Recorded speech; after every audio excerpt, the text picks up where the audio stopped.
Hey there, World Wide Web.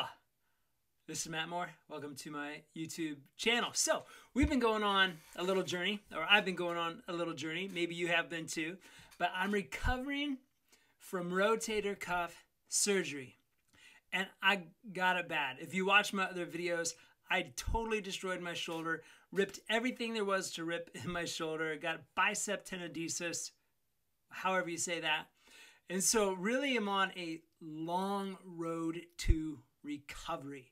So I watched so many videos like to prepare for this surgery because I like to be prepared for things. And I knew it was going to be a long journey. And everyone I had talked to were just like, it's awful. It's terrible. There's no way around it. But I'm like, okay, I've heard all the bad, but what can we do that actually brings about the good? Because one of the things that can happen when we go through something like this, we can actually start to suffer from really poor mental health. It's just depression, anxiety, fear, worry. Am I going to come back stronger? Am I going to rip something? Am I going to hurt my shoulder in the process or whatever surgery you had? I asked my physical therapist the other day because I'm like, when I sleep at night, like I have these dreams of freedom. And it's freedom from this this arm immobilizer. And so in these dreams, I either am playing like dodgeball and like someone's throwing stuff at me and I'm trying like to catch the ball or dodge the ball. But anyways, I like try to jerk my shoulder or raise up my right arm, because that's where I have my surgery, my right side, and like catch the ball or something like that. And it hurts so badly. I'm like, oh my gosh, I heard it. I'm gonna have to go through surgery again. But my physical therapist is like, look, no. As long as your arm is in the arm immobilizer, you will be fine. And so physical therapy is going great. I am at 2 weeks. I'm going into my 3rd week right now. And so you guys, it actually is really going well. I don't have all the pain that other people have said that they have. Even physical therapy, it actually feels like a day at the spa. It's good. Like it really is good. And I messed my shoulder up so bad. So I just want to give you guys hope. It's not all bad. Really, the worst is just wearing this arm immobilizer and sleeping. I can't sleep at night with this thing on. So I'm really uncomfortable. And that is really the worst of it. You know, I feel confined. I feel a little claustrophobic. Some days I just want to rip this thing off and just burn it, get rid of it. But I want to be here. And all these videos, the whole mission is just to encourage you, to give you hope, to help you just figure out some practical things that actually keep you moving forward in life, because this can seem like a setback and it can seem like, man, this really threw my life off for a few months. And reality, it does a little bit, but what do we do with that? And so I was watching Bethany Hamilton the other day, and I'm going to put her link down below because I think we need to watch people who encourage us along the way. And she is so encouraging. If you don't know her, she had her arm bitten off by a tiger shark in Kauai, I think when she was 12. She's a pro surfer and actually continued to pro surf. And so I think she's in her 30s now, but she is just an amazing woman, so encouraging. And she's like, even she has days where she just cries and feels like giving up, you know, and she's been missing an arm for, over, probably 20 years now. And she's like, I got to remind myself that it's not about what I can't do, but what can I do?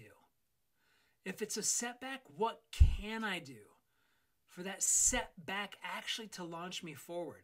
So here are a couple of things that I started doing even before surgery and continue to do now. I'm very active. I love to exercise and mountain bike and all that, and I knew I couldn't. So, but what can I do? I can start working my mind. I can actually start implementing things or actually setting mental goals where I don't feel like it's so much a setback anymore. Every day becomes an opportunity for new discoveries. And so there's some trips that we want to take. So I set one of the goals, I'm going to start doing research about the West. We want to head out west and see some national parks. And so that's one of my goals. There's a few books that I want to read. I have time to read now. So another goal.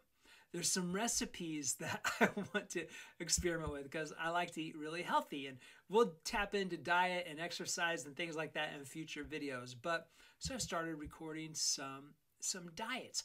I love reading the Bible. I love the words of Jesus. And so there's things that I want to study in Scripture to just better prepare my mind, to get to know Jesus better, to understand his sacrifice for you and I, that we may have forgiveness of sin and actually live life to the fullest. That's what he tells us in the Gospel of John. I've come that you may have life to the full. And so what does that look like? Because life isn't easy, right? Let's just be honest. It's really difficult sometimes. And there's times you're dealt a really bad hand and you're given situations and circumstances that you cannot control. But we can control who we are in the midst of it. We can control our character. We can control our attitude. We can control our words, our thoughts.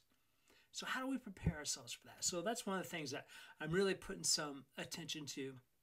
I'm more intentional with sending notes to my friends or texts to my friends and emailing friends. So I've been thinking about all the people in my life who've really been a significant part of my journey, and maybe I haven't taken time to tell them just how much a part of my journey that they've been. And so I'm taking time to send out thank yous and just practice gratitude, because neuroscientists tell us that gratitude is nature's best antidepressant. It is nature's best antidepressant. So let's practice gratitude. Let's practice thankfulness while we're in these arm immobilizers and slings, when maybe sometimes we just want to swear and yank it off. But I just want to challenge you in this video right here. Again, I'm 2 weeks out, going into my 3rd week, no pain besides just sleeping, and I do weird things in my dreams. Physical therapy is going great. I get outside as much as I can. When the sun is shining, I'm outside going on a walk because sunlight is so good for our mental health. I do want to encourage you here before I close. If you're struggling, like you're really struggling with depression or anxiety or worry or fear, and this has really stirred it all up, being in an immobilizer or a wheelchair or wherever you find yourself right here, right now, today, find someone that you can trust, someone you know who has your best future in mind. Find someone who cares about you, who loves you, and share with them. We got to share with our mouth. People can't read our minds all the time. So it's important that we share with our mouth the things that are going on in our heart and in our mind. So find that person, share with them, invite them into your journey to just help you, to encourage you, to be a part of holding you accountable, to make choices that elevate our thinking and elevate our life. So God bless you guys. Next time I'm going to be hitting exercise a little bit, but hey, shaka, be good, be kind, and we'll talk to you later.